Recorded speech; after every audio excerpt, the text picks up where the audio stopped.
Ce que l'on demande est en 3 points. La première chose que l'on demande, c'est des états généraux sur la fiscalité. Là, on voit déjà que le gouvernement rétropédale, donc ça veut dire qu'il commence à entendre la colère des Français, mais de manière plus générale. Ah oui, absolument, c'est clair. Donc nous attendons plus largement des états généraux de la fiscalité. Pour quelles raisons? Parce que même si on réduit un petit peu ces taxes sur les carburants, il faut aller chercher l'argent où il est. Et l'argent où il est, c'est sur l'évasion fiscale. Il y a 80 milliards d'euros d'évasion fiscale qui sont exemptés tous les ans et qui pourraient largement abreuver les comptes publics pour préparer une véritable transition écologique. Donc voilà ce que l'on demande. La deuxième chose que l'on demande, c'est une revalorisation des bas salaires. Je vous rappelle que nous sommes à même pas un mois de Noël et qu'il y a des gens actuellement qui sont en train de se demander si le Père Noël va ramener un plein d'essence ou un jouet pour leurs gamins. Et ça, c'est juste pas possible. Nous sommes en train de baratiner actuellement sur des articles secondaires, complètement secondaires, le statut des attachés parlementaires, la durée des mandats. Est-ce que quelqu'un a demandé à Staline combien de temps il avait siégé? Est-ce que quelqu'un a demandé si De Gaulle avait l'âge requis ou pas pour prendre le pouvoir? Est-ce qu'on a demandé à M. Churchill? Enfin bref, la France est un grand pays qui a une situation tellement prospère, tellement enviable, avec ses 10 millions de pauvres, ces 10 millions de chômeurs, que nous pouvons nous permettre de nous lancer dans des harangues magnifiques, alors que nous n'avons pas été fichus, Monsieur le Président, de savoir où commençait le pouvoir de l'argent, celui qui corrompt tout, celui qui achète la télévision, celui qui achète le Figaro, celui qui achète Libération, celui qui achète l'Express et l'Obs. Et nous n'avons pas été capables... Oh, si vous voulez, peut-être, c'est le plus libre, peut-être, l'humanité. Et le canard, vous en avez tous peur, et moi aussi. Bon, alors, ceci étant... Mediapart, c'est pas pareil. Bon, alors, ceci étant, si on avait commencé par le commencement, que nous reste-t-il comme pouvoir? Quel rôle jouons-nous encore? Nous aurions pu, peut-être, nous lancer dans cette moralisation de la vie publique qui, moi, me démoralise. Ce que je voudrais dire, c'est que je suis surprise par ce débat, parce que quand même, on vient d'avoir un nouveau président de la République dont les premières mesures ont été des cadeaux aux plus riches, tout à fait fantastiques et énormes. Et je suis un peu mal à l'aise avec le débat. Alors je vais quand même pouvoir... Pourquoi mal à l'aise? Mal à l'aise parce que, si vous voulez, on ne peut pas avoir un débat sur un média public où les entrepreneurs viennent gémir et se plaindre et dire qu'ils sont... C'est une parole libre, Monique. Oui, c'est bien. Ils sont obligés par millions, comme l'a dit Éric Brunet, de partir... C'est un avis, vous êtes là pour défendre un autre point de vue. Voilà, je défends un autre point de vue. Eh bien, allez-y. Par millions. Par millions, vous avez... Eh bien, allez-y. Alors donc, défendez le vôtre. Les exilés fiscaux, c'est tout à fait stable. C'est-à-dire que c'est autour de 800-700 chaque année, sans avoir bougé depuis 2007. Le président des riches a fait des cadeaux en supprimant l'ISF et en enlevant de l'ISF les valeurs mobilières, c'est-à-dire le patrimoine financier, pour soi-disant que les riches le réinvestissent dans l'emploi et dans l'économie réelle. Mais Et ça, vous n'y croyez pas? Ah, pas du tout, parce qu'il n'y a même pas de contrôle. Il n'y a pas de contrôle. Il n'y a aucune condition. Il l'a fait pour le CICE, 15 milliards d'euros par an. Il n'y a pas de contrôle et les emplois ne sont pas venus. Ça a été pareil pour le pacte de responsabilité. C'est autour de 40 milliards d'euros qui manquent chaque année dans les recettes fiscales de l'État. Si j'ajoute cela à la fraude fiscale, où c'est 80 milliards d'euros qui manquent chaque année dans les recettes fiscales de l'État, si j'ajoute les 100 milliards des niches fiscales et les 100 milliards des modalités particulières de calcul de l'impôt... Ça fait beaucoup d'argent pour les plus aisés. Eh bien, il n'y a plus de dette, il n'y a plus de déficit. Et donc, si vous voulez, c'est absolument étonnant ce débat où on me dit, vous dites, monsieur, que votre indice de Gini, il dit c'est la réalité. Mais bon, là, c'est votre réalité. C'est un chiffre officiel. Oui, non, mais les chiffres... Et vous, les chiffres que vous manipulez, les milliards depuis tout à l'heure, c'est des chiffres qui ne sont pas factuels. Attendez, c'est moi qui parle, là, si vous permettez. Alors donc, vos chiffres, ils ne tombent pas du ciel. C'est des statisticiens qui les constituent et vous les utilisez comme vous voulez bien les utiliser. Bien. Moi, je travaille dans un bureau de poste aujourd'hui comme guichetier, à Porte de Clignancourt, dans le 18e, et je les salue. Aujourd'hui, c'est la fin de la trêve hivernale. Moi, je gagne 1500 balles. Je me plains pas parce que je vois des gens qui survivent. Qui survivent. Ils partent pas, ils n'ont pas les moyens de partir. Eux sont pauvres. Vraiment pauvres. Du fait qu'il y a une politique qui est menée avec les mêmes arguments que pour pas laisser partir les plus riches, il faut que la majorité, l'écrasante majorité de la population, se serre la ceinture, fasse des économies. C'est la même politique qui est menée depuis 30 ans. Alors quand j'entends dire qu'on est limite Corée du Nord aujourd'hui en France, pardon de le dire, mais on est très loin du compte. Nos services publics partent en sucette, la couverture sociale part en sucette. Aujourd'hui, vous allez faire un tour dans les urgences publiques, c'est saturé, ultra saturé. À Rennes, il y a une personne qui est restée sur le carreau parce qu'il y avait d'autres patients prioritaires. Donc moi, mon vécu, c'est pas celui-là. Donc en effet, on est dans deux univers complètement différents. Moi, en termes de répartition des richesses, je vais peut-être faire sauter tout le monde en face, mais je pense qu'on est très très loin du compte. Très très loin du compte. Il y a 1 ou 2% de la population qui aujourd'hui, en France, même pour ceux qui échappent à la fiscalité. Oui. Quand on demande, je termine juste sur un exemple, là on parle des plus grandes entreprises, moi j'entends toujours, parce qu'en général on parle toujours des petites entreprises, mais les petits artisans, les commerçants, ils exploitent qu'eux-mêmes. Mais des entreprises comme Total, les bonnes années, qui payent zéro d'impôt en France, et vous allez sans rire, la gueule enfarinée, dire aux gens, écoutez, vous allez vous serrer un petit peu la ceinture, les retraités vont claquer un peu, les étudiants vont claquer un peu, les salariés du public vont claquer un peu, les chômeurs vont faire leurs efforts. Résultat des courses, on est 90% à serrer la ceinture. Et de l'autre côté, pardon de le dire, c'est même pas aux riches d'ailleurs, c'est aux plus riches parmi les plus riches que la politique actuelle, et pas simplement celle-là, va. Donc en effet, c'est deux univers complètement différents. C'est vrai que non, mais question de moralité politique, en politique, on est servi quand même depuis quelque temps. On connaissait des vieilles histoires depuis très longtemps de triche, de vol, de mensonges. Là, on a eu Dassault récemment qui a été condamné de la prison. Dassault, c'est quand même aussi un politique, c'est un milliardaire patron du Figaro. Et il y a beaucoup de noms qui sont donnés, mais vos propositions. C'est pas parce que j'ai pas de cravate qu'il faut me couper. Oh non, voilà. Bon. Pas du tout. Donc la question, c'est déjà parler de ça, de la situation. Donc Dassault, je disais, donc je reprends, il fait pas de prison parce que le monsieur est un peu trop vieux, clause humanitaire, tant mieux. À côté de ça, on a Balkany, c'est toute une œuvre, là, le père, le fils, tout le monde triche, tout ça, voilà. Donc on est dans ce contexte-là. Et là, depuis janvier, alors là c'est le régal, une campagne super, Fillon, voilà, il est en face de moi. Que des histoires, et plus on fouille, plus on sent la corruption, plus on sent la triche. Et à côté de ça, donc, en plus, c'est des bonhommes qui nous expliquent qu'il faut la rigueur, qu'il faut l'austérité, et eux-mêmes, ils piquent dans les caisses publiques, donc il y a quand même un petit problème de ce côté-là. Là, après, vous pourrez parler. Non, monsieur Fillon, vous pourrez parler après. Pas comme ça. Oui, d'accord. Oui. Ah, merci. Donc, bon, c'est ce que j'ai dit, je l'ai dit. Ensuite, il y a aussi Le Pen, à côté. Alors, elle va peut-être réagir aussi. Mais Le Pen, pareil, on pique dans les caisses publiques. Alors là, c'est pas ici, c'est l'Europe. Alors l'Europe, pour quelqu'un qui est anti-européen, ça gêne pas de piquer de l'argent de l'Europe. Et le pire, c'est qu'en plus, le FN, qui se dit anti-système, ne s'emmerde pas du tout, se protège grâce aux lois du système, grâce... Poutou, attention. Ouais, voilà, non, Philippe Poutou, excusez-moi. À partir du moment où on gagne un peu d'argent, vous avez dit. Et donc, il y aurait de la haine, machin, un peu d'argent. Alors, on va essayer de discuter de ce que ça veut dire, un peu d'argent. Là, Arnaud, combien 21 milliards de fortune, 40, classement de challenge. Je lis aussi des trucs comme ça. Arnaud, il a créé une entreprise. Je peux pas. Ça va être compliqué sinon. Bettencourt, vous connaissez très bien Bettencourt. Il me semble qu'il y a eu des petites histoires avec. 17 milliards, à peu près. 17 milliards. Donc, c'est pas un peu d'argent, ça. Enfin, c'est complètement dingue. Alors maintenant, à côté de ça, il y a, enfin un peu plus bas dans le classement, j'ai noté un peu, il y a Bolloré, un pote aussi à l'ancien gouvernement, 4 milliards d'euros. Alors 4 milliards d'euros, pour essayer de faire mesurer ce que ça signifie, puisqu'il paraît que les riches, ils sont riches parce qu'ils bossent hyper dur. Ils n'ont pas de RTT, ils glandent pas, contrairement à des ouvriers. Donc 4 milliards d'euros. Alors si on traduit en termes de salaire, on va dire 2 000 euros. Un ouvrier qui gagne 2 000 euros, c'est déjà très bien. Eh bien, il faudrait plus de 200 000 années pour avoir ça. Et encore, il faudrait se dépenser 0 € tous les jours pour pouvoir avoir les 4 milliards. Donc, c'est pas possible. Ces gens-là ne gagnent pas ces fortunes-là parce qu'ils bossent. Parce que cet argent-là, oui, il y a un détournement des fortunes. Et l'argent de Bolloré, l'argent de Arnaud, l'argent de tous ces gens-là là, dont on entend parler et qui pleurent, eh bien, c'est de l'argent qui vient de l'exploitation de nombreuses personnes qui sont payées, elles, par contre, à 1 000 €, 1 100 €, 1 500 €. Vous n'arrivez pas à imaginer ce que ça veut dire, ces chiffres-là. Parce que là, vous êtes dans un autre monde, dans une bulle où on est riche, où on se fait des cadeaux, des niches fiscales, en échange, on se finance des campagnes. C'est comme ça que ça marche, ce milieu des riches. Et bien, il faut savoir qu'il y a un autre monde qui existe. Ah, mais je finis. Non, mais je finis.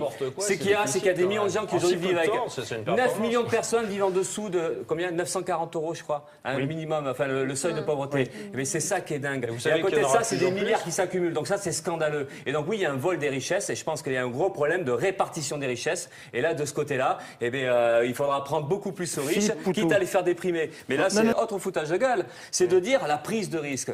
Alors, quand on entend les patrons prennent des risques, alors je ne parle pas de la très petite entreprise ou des petits artisans qui galèrent et tout ça, mais entendre ça, c'est quand même dingue. Parce que moi, je bosse à Ford. La prise de risque, ce sont des millions de subventions de l'État. Pendant que Ford supprime des emplois, ce sont des aides, mais alors des aides qui viennent de partout, de l'Europe, du département, de la région. Et gauche ou droite, c'est un peu pareil. Et donc, on voit ça, alors que Ford, ce sont des milliards de profits.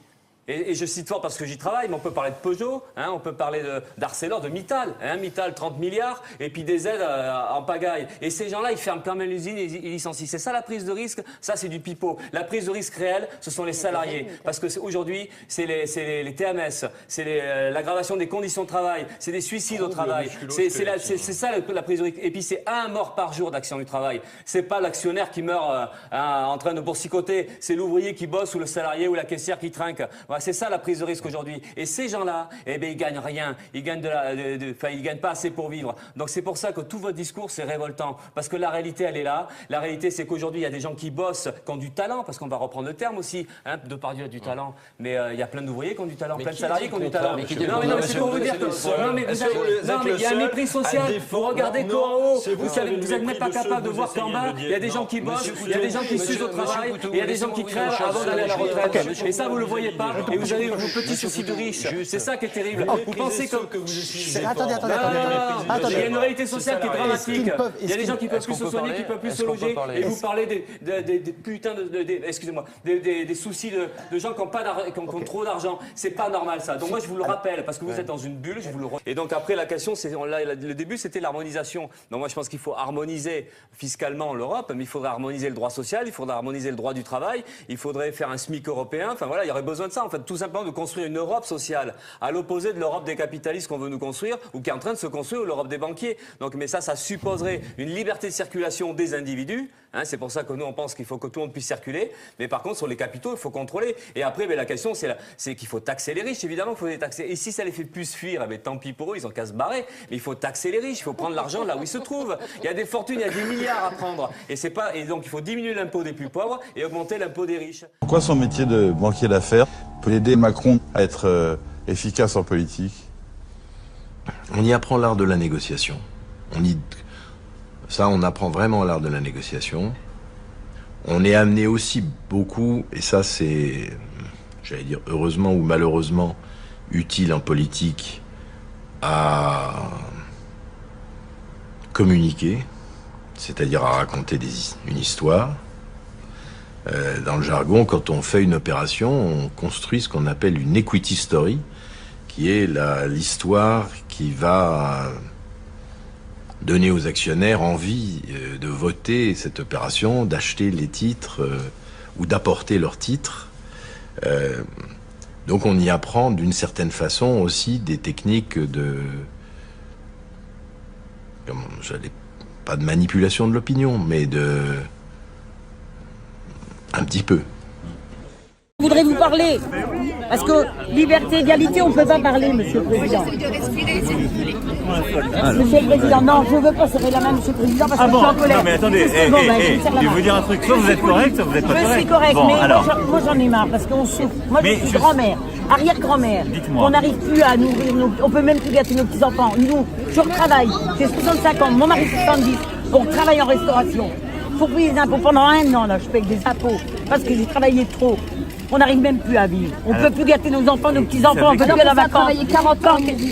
Vous trouvez normal qu'on travaille? Toujours les plus riches. Non mais Monsieur le Président, quand est-ce que vous allez faire quelque chose pour nous? Alors là, si vous m'écoutez 2 secondes. Eh bien, j'aimerais bien qu'un jour je vous voie à l'Élysée et que je puisse vous expliquer la situation. On vit avec même pas 1 000 €. Vous dites 1200, on nous enlève pas la CSG. C'est pas vrai, j'ai 880 € et on me l'enlève. Mon mari a 1150. À nous deux, on a à peu près 2000, on nous retire. On nous baisse encore tout. Et on vient de nous mettre à peine 2 € sur notre complémentaire. Mais qui vous a baissé ça? Mais c'est vous, le peuple, c'est vous qui gérez la politique.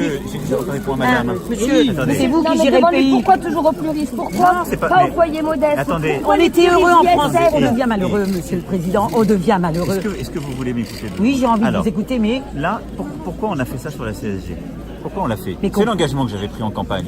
D'accord, mais pour les gens qui ont de l'argent, pas pour les petits salaires. En campagne, vous avez dit je ne toucherai pas aux retraités. C'est vos paroles, je ne toucherai pas aux retraités. Je ne touche pas à l'âge de la retraite, madame. Mais non, aux retraités, au salaire des retraités. Votre engagement, c'était pas de nous faire des nouvelles taxes tous les jours, monsieur Macron. C'est pas ce que je fais, monsieur. Mais si, c'est ce que vous faites. Pas dans la démagogie. Non. Vous parlez d'environnement pour la hausse du carburant, c'est faux, vous vous cachez derrière ça. Le marché de l'électrique n'est même pas au point. Une voiture électrique, ça coûte 30 000 €. Comment on fait pour acheter une voiture électrique? Mais c'est pas vrai. Le bonus.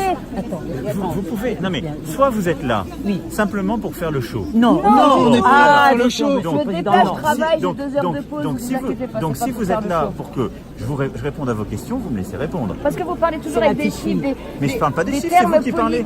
C'est vous qui parlez, vous dites 30 000 € la voiture électrique. La prime à la conversion que le gouvernement il a mis en place. Il y a 250 000 Français qui l'ont déjà pris. Et vous pouvez acheter de la voiture d'occasion et du diesel et de l'essence. Me dites pas de bêtises. Comment voulez-vous qu'on achète? Madame, elle parle de la voiture électrique. Mais si on a cette prime, on ne va pas racheter du diesel. Je vais vous dire pourquoi. Parce que le problème qu'il y a aujourd'hui, la conversion qu'on veut faire, c'est des gens qui roulent avec des vieux diesels.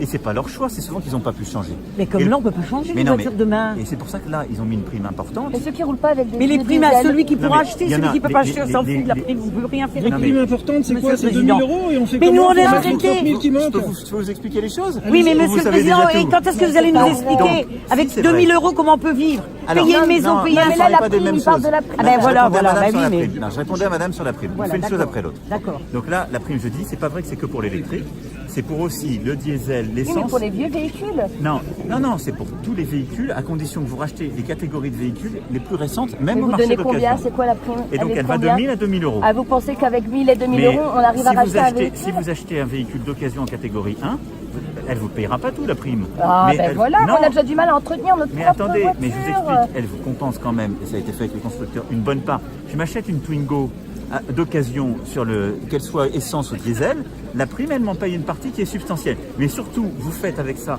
une vraie économie parce que votre vieux véhicule, il consomme plus. Monsieur le Président, il faut sortir le reste. Et on ne peut pas. Monsieur le Président, c'est le problème de tous les présidents, mais de vous et de tous les partis, c'est que vous ne savez pas ce que c'est de vivre avec 1 200 € par mois, de faire garder son enfant. Mais je suis d'accord. Et vous voulez baisser le chômage, mais ça ne vaut pas le coup d'aller travailler quand on a sorti la nourrice et l'essence.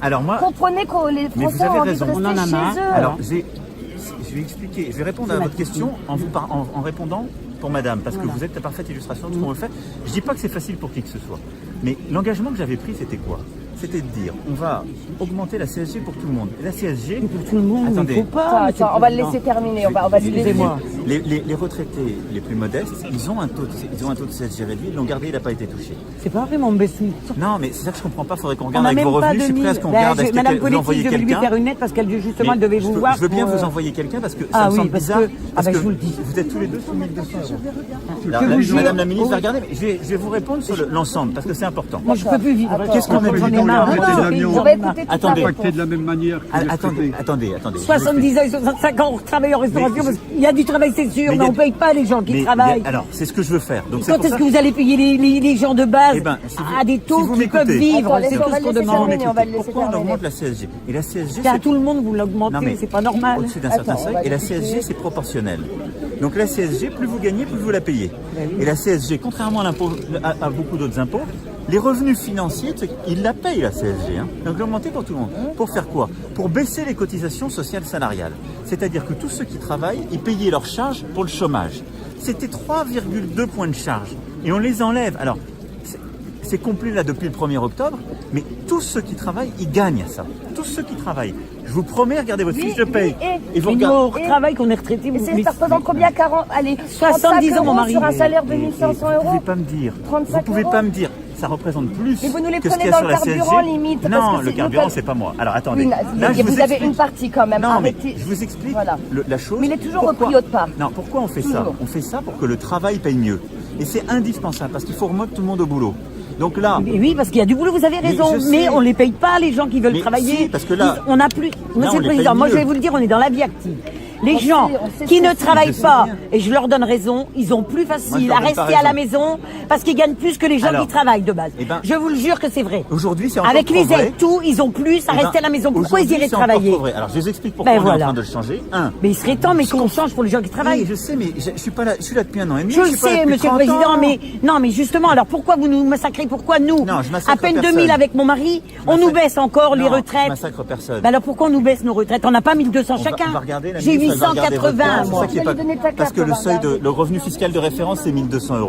Bon. Eh ben oui, je vous explique simplement la chose. Donc, ce qu'on fait avec cette réforme, déjà, parce que ça permettra d'accroître le pouvoir d'achat de tous les travailleurs dès le SMIC. Ensuite, on augmente la prime d'activité.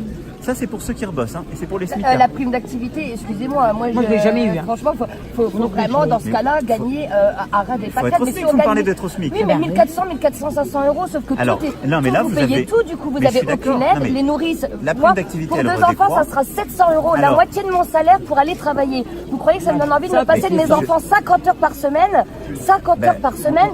pour donner la moitié de mon salaire pour les nourrices? Je sais bien, c'est aussi pour ça qu'on a une politique où là on va accompagner les villes et les départements pour justement rendre moins cher les frais de nourrice et les frais de garde.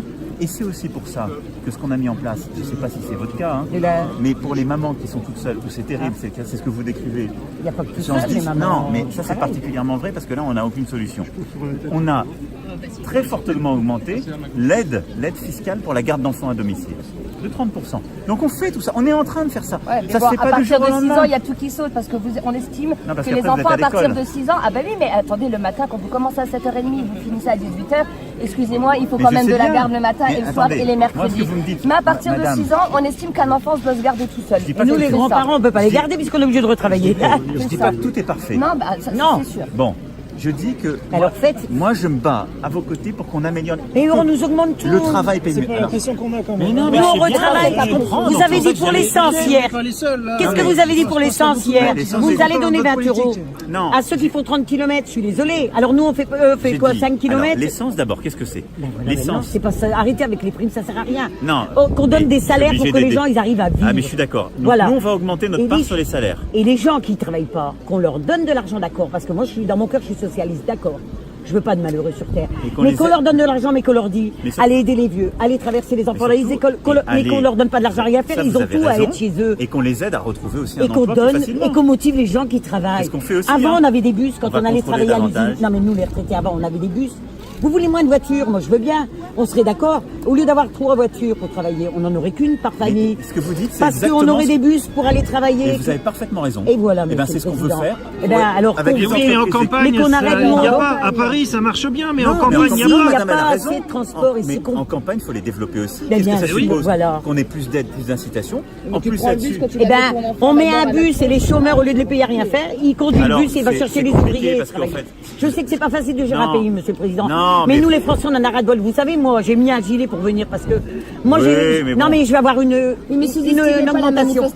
Mais je sais rien. Ah si, je vais avoir un PV là, moi. Dimanche, j'ai protesté. Il y a beaucoup de gens qui essaient d'utiliser ça. Moi, j'entends votre colère et votre 135 € un PV. Vous savez combien que ça fait? Presque 1000 balles. Parce que moi, je parle toujours en francs. 1000 francs. Vous imaginez? Non, mais je gagne 880. Pourquoi? Parce que j'ai manifesté dimanche. Non, mais non, je vous assure. On met pas des PV sur les gens qui manifestent. Ah, donc je vous l'enverrai alors. Vous avez fait un truc de plus. Non, parce que j'ai voulu bloquer la sortie de l'autoroute. Ah voilà. Ah ben je vous dis la vérité. Ben oui, parce qu'on manifestait, on faisait l'escargot. Ne sous-estimez pas la manifestation du 17 parce qu'on sait que ça va pas changer les choses. On sait que vous, ça vous atteindra pas. Mais croyez-moi, je pense que c'est un bon avertissement pour montrer qu'on sait être soudés. Parce que non, mais il y a beaucoup de gens qui essaient de récupérer. Moi, ce qui m'importe, c'est ce que vous dites. Non, mais pas de parti politique du tout. On n'est pas politique. Mais moi, ce qui m'importe, c'est pas ça. Ce qui m'importe, c'est que il y a beaucoup de choses que vous décrivez qui sont là depuis des décennies. La misère, c'est pas d'aujourd'hui, bien sûr, mais ça devient de pire en pire. Moi, je crois dans une politique du mérite, du travail, et c'est ce que vous représentez.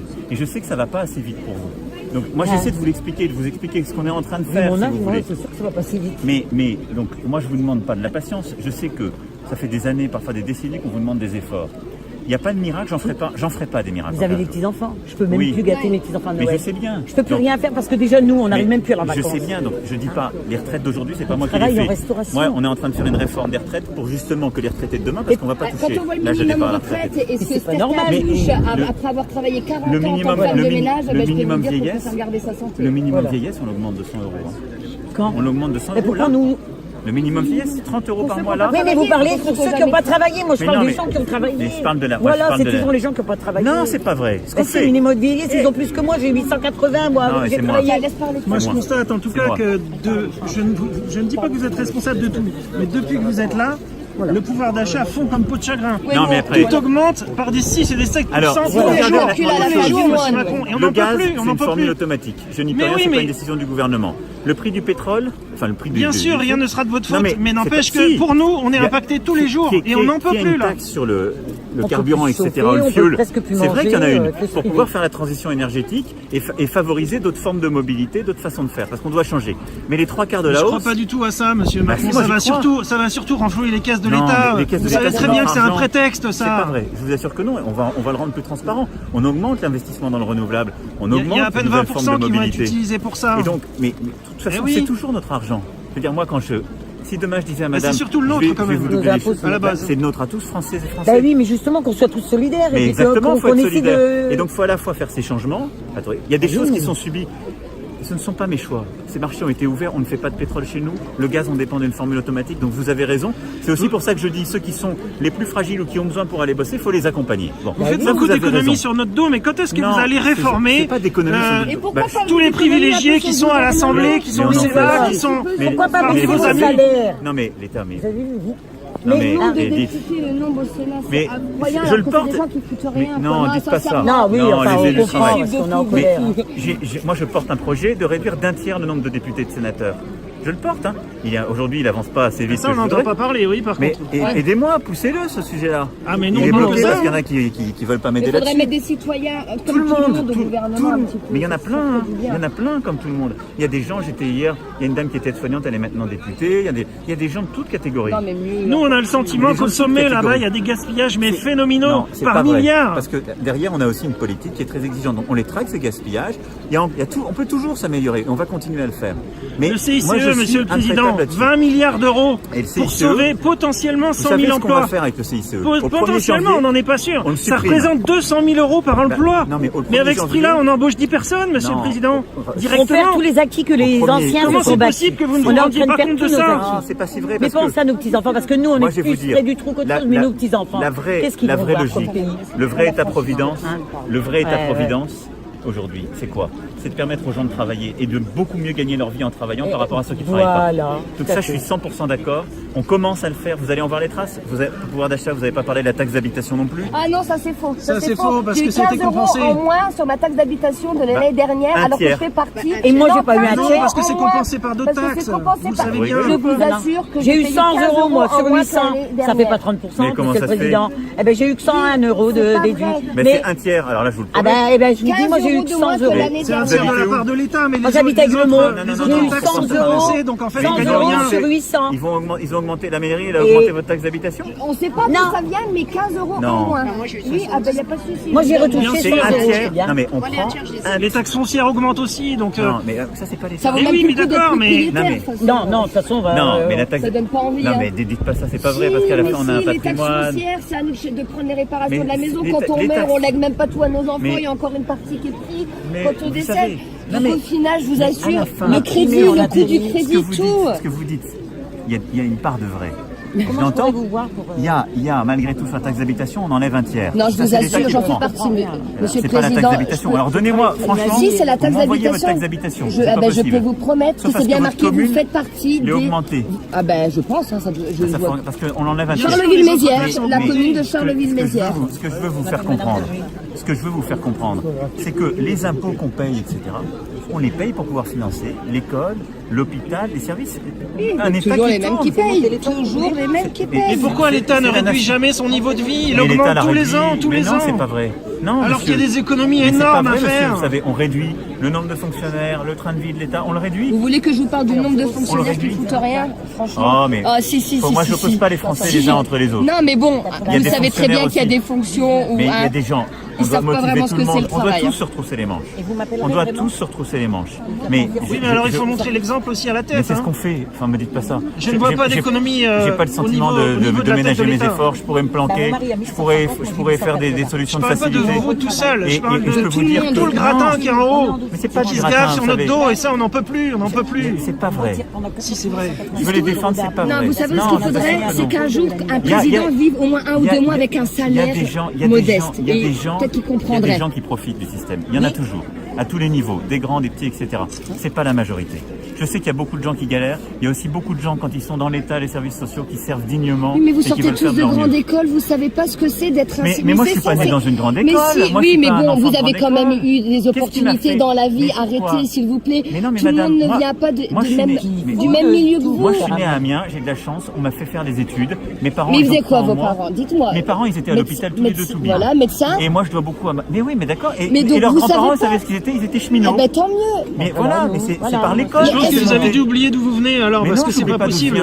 Mais moi, je crois au mérite. Alors faites le test, prenez 1 300 € et vivez avec, s'il vous plaît, pendant 1 mois. Et après, peut-être que là, on se dira, au moins là, il aurait échangé les vies. On fait ce qu'on fait sur la cotisation sociale pour que le travail paye mieux, qu'on va continuer, qu'on fait ce qu'on a fait sur la taxe d'habitation et qu'on va poursuivre. Mais moi, je vois pas la fin du mois. Vous ne le voyez pas, vous voyez pas comme un miracle. Je sais qu'aujourd'hui, en plus, il y a des choses qui dépendent pas du gouvernement. Je fais mes comptes et moi, ce qui m'apporte, c'est ce qui me reste à la fin du mois. Moi, je veux juste des chiffres en plus, pas en moins. Mais je dis simplement, laisser un tout petit peu de temps aux réformes qui se sont engagées et qui parfois ont été votées il y a quelques semaines. Oh, mais on nous dit toujours ça, faut laisser du temps. Moi, je suis pas là depuis 20 ans. Oui, bah oui, là, mais le problème, c'est qu'on recommence tous les 5 ans. Non, mais je sais bien. On peut plus, là. Commence à être fatiguée. Voilà. Mais je sais là, bien. j'étais contente, j'ai eu 70 € pour la taxe d'habitation. Je lui dis merci, super. Mais quand j'ai fait les comptes à la fin du mois, j'ai dit cette année, pour le boulot, j'ai donné 200 € de carburant en plus, même si peut-être que c'est pas vous. Et voilà. Je me dis, j'ai gagné 70, mais non, j'ai perdu plus de 100 €. Vous direz merci au gouvernement, il y a 200 € en moins. Ben là, je lui dis merci quand même pour la taxe d'habitation. Mais il y a des choses qui dépendent du gouvernement. Voilà, mais d'autres non. On se fatigue. C'est surtout ça, on perd le sourire un peu. Vous touchez 800. Je sais pas, j'ai pas fait des grandes écoles, mais non, c'est pas normal votre truc. 24, ça ferait 240 € en moins. C'est pour ça que votre truc, c'est pas normal. Vous voyez, j'ai qu'un certificat d'études, mais quand même, mais pour vous avez moi, raison. Eh ben, on m'a retiré que 100 €. C'est pas normal. Il y a plein de choses pas normales, mais pourquoi on n'a pas... Vous voyez, je suis contente de vous parler bien, mais pourquoi un jour on peut pas vous voir à l'Élysée puis discuter? Moi, j'ai vu Madame Politique et je voulais vous voir justement. C'est pour ça que vous me voyez là. Non, mais moi, j'aimerais bien un jour dans un bureau, parce que là, tout le monde veut vous parler, je suis pas la seule. Je sais bien. Mais moi, je parle au nom du peuple, parce que nous, on fait une réunion. Moi, j'ai pas mangé non plus, et ça fait des jours, on mange pas parce qu'on travaille. Non, c'est bien, non, mais on quitte à 14 heures. Retraité, on travaille. Bon, tant que j'ai la santé pour travailler malgré mes problèmes, j'ai le courage de travailler. Elle a raison, madame. Je pense que quand vous prenez 800 €, c'est pas la taxe d'habitation toute seule. Ah si, non. Il y a les ordures ménagères, il y a les ordures ménagères dedans. Ah oui, d'accord. Vous prenez la taxe d'habitation. Ah oui, d'accord, oui. Non, mais si vous prenez la taxe d'habitation, normalement, vous avez un tiers en moins. Et on nous augmente la foncière, c'est toujours pareil. Moi, j'ai voulu vendre ma maison. En ce moment, l'immobilier, je peux même pas vendre ma maison parce qu'on m'a pris une bouchée de pain. On nous prend les maisons en ce moment. Merci d'avoir suivi ce direct. Non, mais il faudrait qu'on puisse vous voir à part et qu'on puisse discuter parce qu'il y a des choses qui vont pas. Direct avec les Caroline Nassarian et les Ardennais. À bientôt.